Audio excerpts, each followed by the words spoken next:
പൂർണ്ണമായും UK ചിത്രീകരിച്ച ഒരു സിനിമയുടെ പേര് കണ്ടൻ.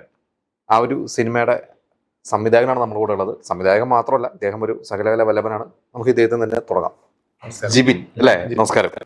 അപ്പോൾ നമ്മളൊരു പോസ്റ്ററൊക്കെ കാണുമ്പോൾ നമുക്കൊരു ത്രില്ലർ മൂഡിലുള്ള ഒരു സിനിമയായിട്ടാണ് നമുക്ക് തോന്നുന്നത്. പിന്നെ പൂർണ്ണമായിട്ടും UK ചിത്രീകരിച്ചൊരു സിനിമ. ഈ രണ്ട് മുഖങ്ങളും അത്ര പരിചിതമല്ല. എന്തായാലും എന്താണ് കണ്ടൻ, എന്താണ് ഈ സിനിമയുടെ പിന്നിലുള്ള കഥകൾ പറഞ്ഞു തുടങ്ങിക്കോളും. എൻ്റെ പേര് ജിബിൻ ആന്റണി. ഇപ്പൊ മൂവി ഒരു ത്രില്ലർ മൂവിയാണ്. പോസ്റ്റർ പോലെ തന്നെ ആദ്യത്തെ സിനിമയാണ്. ഇതിലെല്ലാവരുടെയും ആദ്യത്തെ സിനിമയാണ്. ക്യാമറയ്ക്ക് മുന്നിലും പിന്നിലും ഉള്ള ഒരു 90% ആൾക്കാരും പുതിയ ആൾക്കാരാണ്. ആർട്ടിസ്റ്റുകളെല്ലാം പുതിയ ആൾക്കാരാണ്. ഞങ്ങളുടെ UK മലയാളി കമ്മ്യൂണിറ്റിയുടെ ഒരു സിനിമയായിട്ടാണ് ഇത് വരുന്നത്. ഇത് നല്ലൊരു ത്രില്ലർ മൂവി ആയിട്ടാണ് വരുന്നത്. ജൂലൈ 31 തിയേറ്റർ റിലീസ് ആവാണ്. ഇതാണ് ഇതിന്റെ ഏറ്റവും ചുരുങ്ങിയ ശേഷം. ശരിക്കും എങ്ങനെയാണ് ഇപ്പൊ ജിബിൻ മലയാളി എവിടെയാണ്? ഇപ്പൊ UK പറഞ്ഞു, പക്ഷെ നാട്ടിൽ എവിടെയാണ്, എങ്ങനെ UK എത്തി, അല്ലെങ്കിൽ ഇപ്പൊ ഈ ഒരു സിനിമയിലേക്ക് എങ്ങനെ എത്തി എന്നുള്ളത്? സിനിമ പണ്ട് മുതലുള്ളതാണോ, മനസ്സിലുള്ളതാണോ? ഞാൻ അങ്കമാലി മഞ്ഞപ്ര ചുള്ളി എന്ന് പറയുന്ന ചെറിയൊരു ഗ്രാമത്തിൽ നിന്ന് വരുന്ന ഒരാളാണ്. അപ്പോൾ അവിടെ ഒരിക്കലും ഒരാൾക്കൊരു സിനിമ സ്വപ്നം കാണാൻ പറ്റിയൊരു സാഹചര്യമല്ല. പണ്ട് ഇപ്പൊ പക്ഷേ മാറി അല്ല, നമ്മൾ ഇപ്പോഴാണ് ഒന്ന് കുറച്ചും കൂടി വന്നത്. അവിടെ എനിക്കും ചുള്ളിയിലെ ആദ്യത്തെ ഒരു സംവിധായകൻ തന്നെ ഞാൻ തന്നെ ആയിരിക്കും.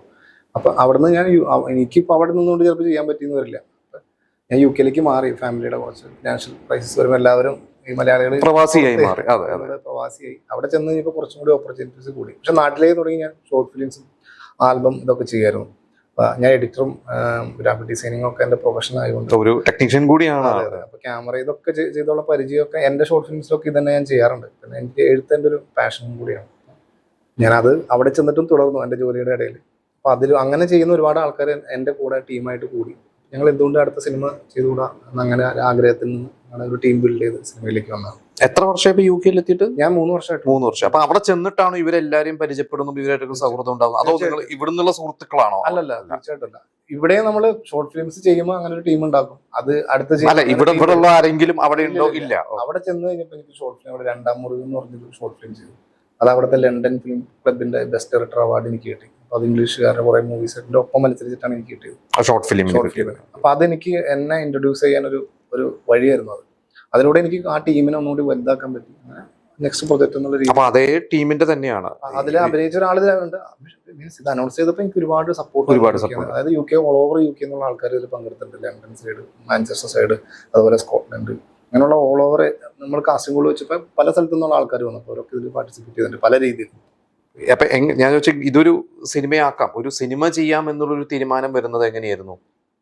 അല്ല, ഞാൻ ഇവിടെ ഒരു 4-5 ഷോർട്ട് ഫിലിംസ് മ്യൂസിക് ആൽബം ഒക്കെ ചെയ്തിട്ടുണ്ട്. നാട്ടിൽ ചെന്ന് അവിടെ UK ചെന്നപ്പോൾ നമ്മൾ ചെയ്തു. അപ്പൊ അങ്ങനെ ചെയ്തതിന്റെ ബലത്തിൽ ഈ ഇത്രയും റെക്കഗ്നൈസേഷൻ കിട്ടി.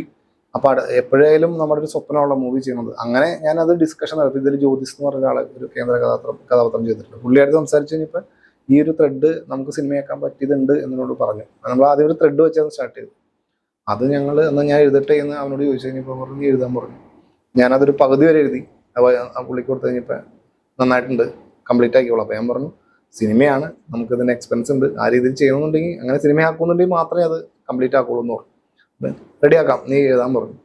അങ്ങനെ ഞങ്ങളത് ആദ്യം സ്ക്രിപ്റ്റ് കംപ്ലീറ്റ് ചെയ്തു. പിന്നെ അത് പല സ്ഥലത്തും പിച്ച് ചെയ്തിട്ടാണ് സിനിമയിലേക്ക് വന്നത്. സിനിമ ചെയ്യണമെന്ന് തന്നെ വിചാരിച്ചിട്ടാണ് എഴുതിയത്. ഇതിന്റെ ഒരു പ്രൊഡക്ഷനും കാര്യങ്ങളൊക്കെ നിങ്ങൾ കുറെ പേര് കൂടിയിട്ടാണോ ഇതിന്റെ ഒരു? അവിടെ നമുക്ക് ഫോർത്ത് വാൾ പിക്ചേഴ്സ് ആണ് അതിന്റെ മെയിൻ പ്രൊഡ്യൂസർ. പിന്നെ കുറച്ച് കോ പ്രൊഡ്യൂസേഴ്സ് UK യിലുള്ള കുറച്ച് ബിസിനസ് ആയിരുന്നു. അതിൽ സജി, P കുര്യൻ, അതുപോലെ ഇതിന്റെ മറ്റേ പേര് എല്ലാവരും ഒരുപാട് പേര്, 3 പേരുള്ളൂ. അജു ജോൺ, അതുപോലെ പേരെന്തായിരുന്നു, സാബു എന്ന് പറഞ്ഞ ചേട്ടനും കൂടി. ഇവർ 3 പേരും കൂടി ഇത് മെയിൻ പ്രൊഡ്യൂസേഴ്സ് ആയിരുന്നു. പിന്നെ നമ്മുടെ നാട്ടിലൊരു ചെറിയൊരു കമ്പനി ഞങ്ങൾക്കുണ്ട്, അത് ഫോർത്ത് വാൾ പിക്ചേഴ്സ് എന്ന് പറഞ്ഞിട്ട്. അവർ എല്ലാവരും കൂടി ചേർന്നിട്ടുള്ള ഒരു പ്രൊഡക്ഷനാണ്. മെയിനായിട്ട് പ്രൊഡക്ഷന് വേണ്ടി ഒരു കൂട്ടായ്മയുടെ